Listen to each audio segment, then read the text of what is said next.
এই সুন্দর করে এই পৃথিবীটাকে আপনি সাজিয়েছেন, নিজের মনের মতন করে এই পৃথিবীটাকে আপনি সাজিয়েছেন।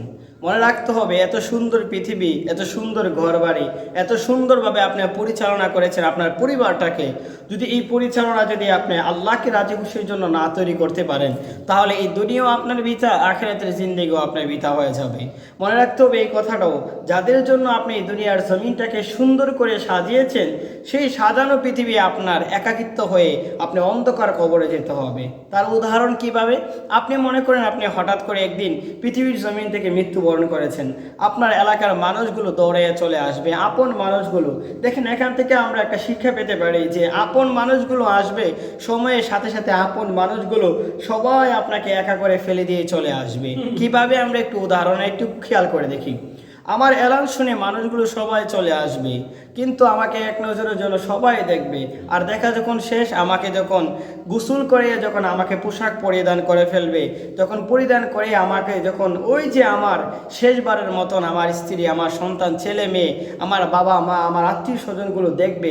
আর এই দেখা যখন শেষ হয়ে যাবে, ওখান থেকে যখন আমার লাশটা যখন নিয়ে চলে যাবে জানাজার নামাজের জন্য ওই যে আমাদের শাহী জামে মসজিদ অথবা আমাদের কেন্দ্রীয় মসজিদ অথবা কোনো এক মাঠের মধ্যে আমার জানাজার নামাজ আদায় করা হবে।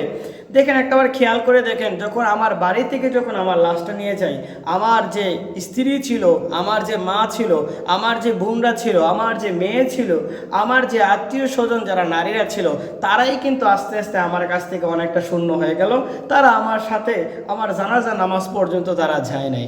মনে রাখতে হবে এই কথাটাও, জানাজার নামাজ যখন আমার আত্মীয় স্বজনগুলো পড়বে, আমার এলাকাবাসী, আমার প্রিয় বন্ধুরা যখন আমার সাথে জানাজার নামাজ আদায় করবে, তখনও দেখবেন জানাজার নামাজ যখন শেষ হয়ে যাবে, আস্তে আস্তে করে আমার আপন মানুষগুলো আরও কমতে থাকবে।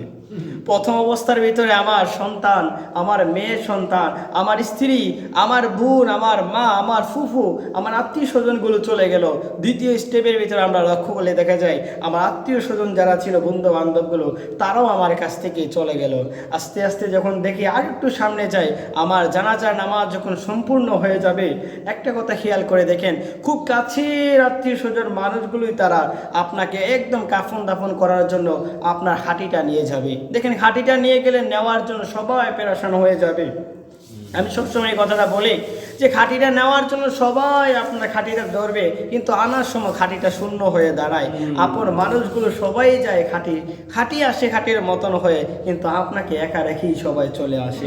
একটাবার খেয়াল করে দেখেন, আপনার খাটিয়াটা নিয়ে আপনাকে একদম কবর পর্যন্ত গেলেন, আর কবরে রাখার পরে তিনজন মানুষগুলো, খুব নিকটবর্তী মানুষগুলো আপনাকে নামবে, আর আপনি লক্ষ্য করবেন, ভাববেন যে তারাই তিনজন মানুষ মনে আমার সাথে থাকবে।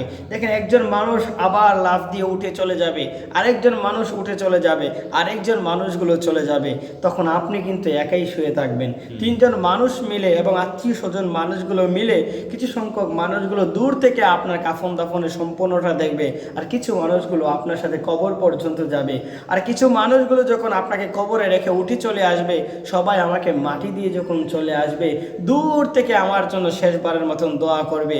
আর আমিও ভাববো, আমি একাকিত্ব দুনিয়ার মধ্যে আমি এসেছিলাম একা, আর এই হায়াতের নামক জিন্দগির ভিতরে কিছু মানুষের সাথে আমার সম্পর্কিত হয়েছিলেন কোনো আল্লাহওয়ালার সাথে, হয়েছিলেন আমার কোনো মানুষের দুনিয়ার নিকৃষ্টতম প্রাণীর চেয়ে আরও নিকৃষ্ট মানুষের সাথে সম্পর্কিত।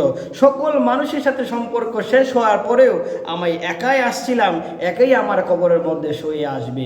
মনে রাখতে হবে, এই দুনিয়ার জমিন হচ্ছে দুকার দুনিয়ার জমিনে যাদেরকে আপনি মনে করবেন আপন, সে আপন মানুষগুলো সবাই আপনাকে পর করে দিয়ে আপনাকে একাই রেখে চলে আসবে।